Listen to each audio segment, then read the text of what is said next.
조선왕의 어머니 9편, 성종의 어머니 인수대비 한씨. 나는 사랑보다 생존을 택한 어머니였습니다. 사람들은 나를 차갑다 말했습니다. 감정이 없다, 어머니답지 않다, 너무 엄하다고. 하지만 아무도 묻지 않았습니다. 내가 왜 그렇게 살 수밖에 없었는지를. 나는 성종의 어머니 인수대비입니다. 오늘은 왕을 만들기 위해 어머니를 버려야 했던 한 여인의 이야기를 들려드리려 합니다. 사랑보다 생존을 택한 어머니의 기록을 1455년 15살의 나이로 나는 의경세자의 부인이 되었습니다. 청주 한씨 가문의 딸. 시아버지는 세조, 조선의 왕이었습니다. 남편 의경세자는 다정한 사람이었습니다. 나를 존중해 주었고 함께 책을 읽으며 이야기를 나누었습니다. 부인, 오늘은 무슨 책을 읽었어? 소학을 다시 읽었습니다. 다시요? 이미 다 아는 내용일 텐데. 알고 있는 것과 실천하는 것은 다르다고 배웠습니다. 그래서 계속 읽습니다. 남편은 웃으며 말했습니다. 참으로 현명한 부인이요. 그때는 행복했습니다. 우리는 평범한 부부였고 남편은 언젠가 왕이 될 세자였고 나는 그저 그 옆을 지키는 아내였습니다. 1457년 아들의 탄생. 20살이 되던 해 나는 아들을 낳았습니다. 작고 따뜻한 생명을 품에 안았을 때 나는 처음으로 무한한 사랑이라는 것을 느꼈습니다. 남편도 기뻐했습니다. 우리 아들이요. 앞으로 이 아이가 조선을 이끌 것이요. 나는 웃으며 대답했습니다. 너무 서두르지 마세요. 아직 갓난아기인데요. 하지만 남편의 말은 틀리지 않았습니다. 이 아이는 왕손이었고 언젠가 왕위를 이을 운명이었습니다. 그때는 그것이 축복인 줄로만 알았습니다. 1469년 모든 것이 한순간에 바뀐 것은 그해 겨울이었습니다. 남편이 병에 걸렸습니다. 처음에는 가벼운 감기인 줄 알았습니다.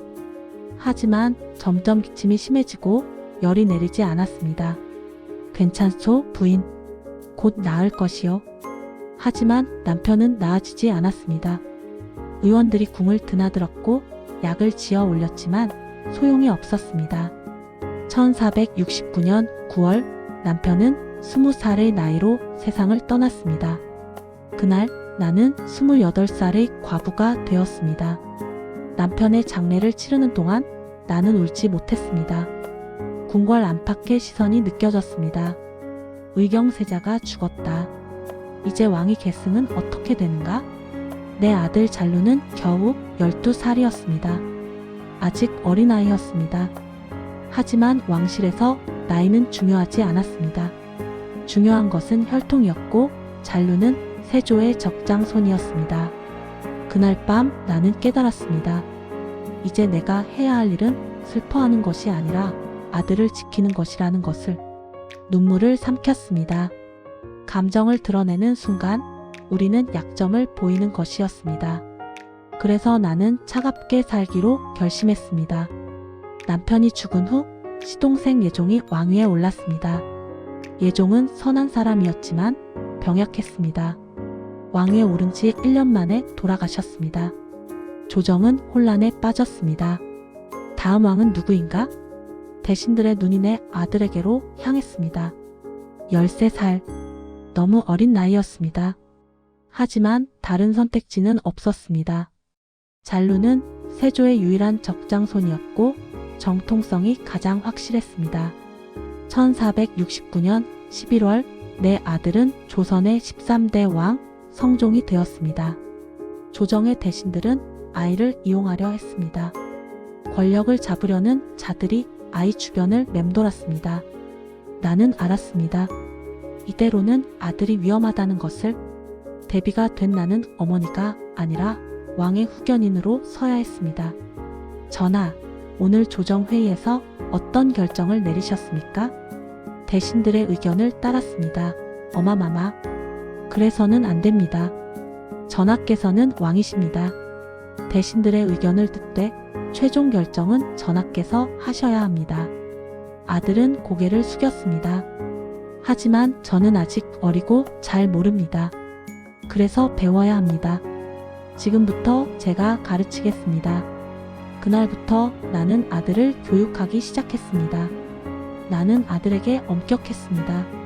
왕은 약해서는 안 된다. 감정에 휘둘려서는 안 된다.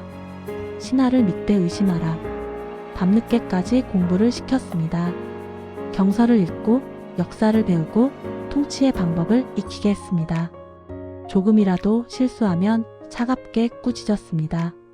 전하, 이것은 무엇입니까? 신하의 상소입니다. 어마마마. 읽어보셨습니까? 아직이라니요? 왕은 모든 상소를 읽고 판단해야 합니다. 게으름은 나라를 망치는 첫걸음입니다. 아들은 15살이었습니다. 또래 아이들이 뛰어놀 나이였습니다. 하지만 나는 아들에게 쉼을 주지 않았습니다. 아들은 때때로 나를 원망하는 눈빛으로 바라보았습니다. 어마마마, 저는 너무 피곤합니다. 조금만 쉬면 안 될까요? 안 됩니다. 전하는 왕이십니다. 왕에게는 쉴 시간이 없습니다. 하지만이 없습니다. 그 눈빛이 가슴을 찔렀습니다. 하지만 나는 표정을 바꾸지 않았습니다. 안아주고 싶었습니다. 내 아들 힘들지? 괜찮아. 엄마가 여기 있어. 라고 말하고 싶었습니다. 하지만 입 밖으로 내지 못했습니다.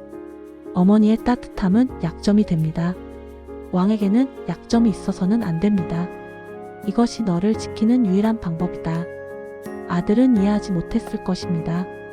하지만 나는 멈출 수 없었습니다.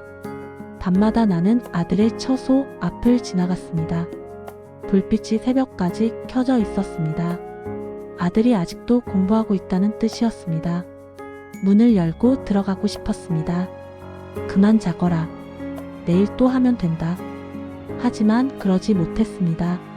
데비는 어머니가 아니었습니다. 데비는 왕을 만드는 사람이었습니다. 그래서 나는 그냥 지나쳤습니다. 한 번도 아들에게 사랑한다고 말하지 못한 채 1476년 아들에게 왕비가 들어왔습니다. 파평 윤씨, 윤호의 딸. 처음 며느리를 보았을 때 나는 생각했습니다. 젊고 아름답구나. 하지만 왕비의 자질이 있을까? 며느리는 총명했고 활발했습니다. 아들은 며느리를 좋아하는 것 같았습니다. 처음에는 그것으로 충분하다고 생각했습니다. 하지만 시간이 지나면서 며느리의 다른 면이 보이기 시작했습니다. 며느리는 감정적이었습니다. 질투가 심했고 후궁들을 견제했습니다. 때로는 궁궐 안에서 소리를 지르기도 했습니다. 나는 며느리를 불러 타일렀습니다. 왕비마마, 왕비는 감정을 드러내서는 안 됩니다. 하지만 데비마마, 전하께서는 후궁만 찾으십니다. 그것이 왕의 일입니다. 왕비는 그것을 견뎌야 합니다. 견디라는 말씀만 하십니까? 저도 사람입니다. 저도 아픕니다. 왕비는 사람이기 전에 왕비입니다. 그것을 잊으시면 안 됩니다. 며느리는 눈물을 흘렸습니다. 하지만 나는 돌아섰습니다. 동정하는 순간 며느리는 더 약해질 것이었습니다. 1479년 폐비. 결국 그날이 왔습니다. 대신들이 상소를 올렸습니다. 왕비 윤씨를 폐하소서. 며느리의 행실이 문제가 되었습니다. 질투, 후궁학대, 왕실의 품격을 해친다는 이유들. 아들이 나를 찾아왔습니다. 어마마마, 어찌해야 합니까? 전하께서 결정하셔야 합니다. 하지만 왕비는 왕실의 일부입니다. 왕실을 위협하는 요소는 제거해야 합니다. 어마마마, 그 말씀은? 나는 차갑게 말했습니다. 폐위하십시오. 아들의 얼굴이 굳었습니다. 하지만 결국 왕명이 내려졌습니다. 1482년 며느리는 사약을 받았습니다. 사람들은 내가 며느리를 죽였다고 말했습니다. 내가 너무 차갑게 대했고 너무 냉혹했다고. 하지만 아무도 묻지 않았습니다. 내가 왜 그렇게 행동할 수밖에 없었는지를. 왕실은 따뜻한 곳이 아니었습니다. 감정을 드러내면 약점이 되고 약점은 목숨을 위협했습니다. 나는 며느리를 미워한 것이 아니었습니다. 다만 그 사람이 이 세계에 맞지 않는다고 판단했을 뿐입니다. 그리고 그것이 내 아들을 지키는 방법이라 믿었습니다. 하지만 그날 이후 아들은 나를 보는 눈빛이 달라졌습니다. 원망과 두려움이 섞인 눈빛. 나는 그 눈빛을 견뎌야 했습니다. 어머니로서가 아니라 대비로서. 며느리가 죽고 손자가 남았습니다. 연산 6살의 아이. 아이는 어머니를 잃었습니다. 어마마마는 어디 계십니까? 라고 물을 때마다 아무도 진실을 말해주지 못했습니다. 나는 손자를 교육했습니다. 아들을 교육했던 것처럼 엄격하게. 연산아, 왕자는 울어서는 안 된다. 하지만 할마마마, 어마마마가 보고 싶어요. 그 말을 입 밖에 내지 마라. 왕자는 약함을 보여서는 안 된다. 아이는 울음을 참았습니다. 하지만 그 눈빛에는 무언가 깊은 상처가 있었습니다. 손자는 아들과 달랐습니다. 아들은 엄격한 교육을 받아들였습니다. 하지만 손자의 눈에는 늘 무언가 부족한 것이 보였습니다. 나는 그 자리를 채워줄 수 없었습니다. 아니, 채워주지 않았습니다. 왕실에는 사랑보다 원칙이 중요하다고 믿었으니까요. 하지만 밤마다 손자의 처소에서 들리는 울음소리를 들을 때면 가슴이 아팠습니다. 내가 잘못하고 있는 것은 아닐까? 하지만 그 생각을 떨쳐냈습니다. 지금 흔들리면 모든 것이 무너질 것 같았습니다. 1494년 성종의 죽음. 아들이 죽었습니다. 38살. 너무 젊은 나이였습니다. 임종의 자리에서 아들은 나를 보았습니다. 어마마마, 저는 좋은 왕이었습니까? 훌륭한 왕이셨습니다. 그렇다면 그것으로 충분합니까? 나는 대답하지 못했습니다. 아들은 조용히 눈을 감았습니다. 장례를 치르는 동안 나는 생각했습니다. 나는 왕을 만들었다. 하지만 행복한 아들을 만들지는 못했다. 1494년 손자 연산이 왕위에 올랐습니다. 나는 이미 60이 넘은 노인이었습니다. 처음에는 손자가 잘해낼 것이라 믿었습니다. 내가 엄격하게 교육했으니까요. 하지만 시간이 지나면서 손자는 변하기 시작했습니다. 1504년 손자는 어머니의 죽음에 대한 진실을 알게 되었습니다. 어머니가 병으로 죽은 것이 아니라 폐비가 되어 사약을 받았다는 것을. 그날 손자는 나를 찾아왔습니다. 할마마마, 이것이 사실입니까? 할마마마께서 어마마마를 죽이신 것입니까? 나는 왕실을 지켰을 뿐이다. 왕실을 지키기 위해 내 어머니를 죽이신 것입니까? 손자의 목소리는 떨렸습니다. 나는 대답하지 못했습니다. 그날 이후 손자는 복수를 시작했습니다. 무사와 갑자사와 어머니를 죽인 사람들을 찾아내 처벌했습니다. 나는 그 광경을 지켜보며 처음으로 후회했습니다. 1506년 반정이 일어났습니다.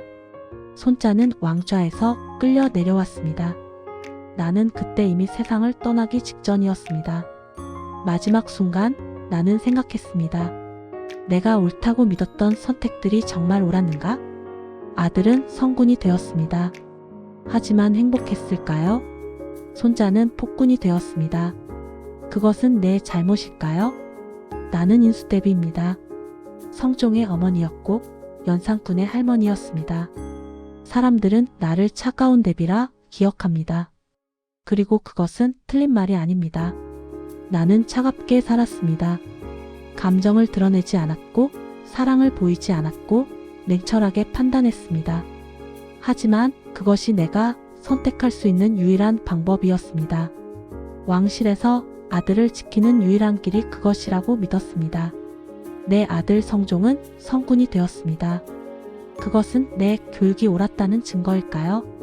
하지만 내 손자 연산군은 폭군이 되었습니다. 그것은 내 교육이 틀렸다는 증거일까요? 나는 아직도 답을 모르겠습니다. 다만 한 가지는 확실합니다. 나는 어머니보다 대비로 살았다는 것. 그것이 옳은 선택이었는지는 역사가 판단할 것입니다. 하지만 때때로 나는 생각합니다. 만약 내가 조금 더 따뜻했다면? 만약 내가 조금 더 아이들을 안아주었다면 역사가 달라졌을까요? 그 질문에 나는 답할 수 없습니다. 다만 한 가지 후회하는 것이 있다면 나는 한 번도 아들에게 사랑한다고 말하지 못했다는 것입니다. 왕을 만드는 것은 권력이 아니라 어머니의 긴 인내였습니다. 하지만 그 인내가 때로는 차가움으로 느껴졌을 것입니다. 당신이라면 어떤 어머니로 살았을까요? 사랑을 보이는 어머니, 아니면 냉철함을 보이는 어머니. 나는 후자를 택했고 그것이 내 운명이었습니다. 이야기는 과거의 기록이지만 어머니의 마음은 지금도 같습니다. 누군가의 어머니였던 삶, 말하지 못했던 선택, 그리고 끝내 남은 마음. 조선의 어머니들도 우리와 다르지 않았습니다. 다음 편 예고. 다음 이야기는 긴 긴장 속에서 끝까지 자리를 지킨 어머니의 기록입니다. 중종의 어머니 자순대비 한씨에 대해 들려드리겠습니다.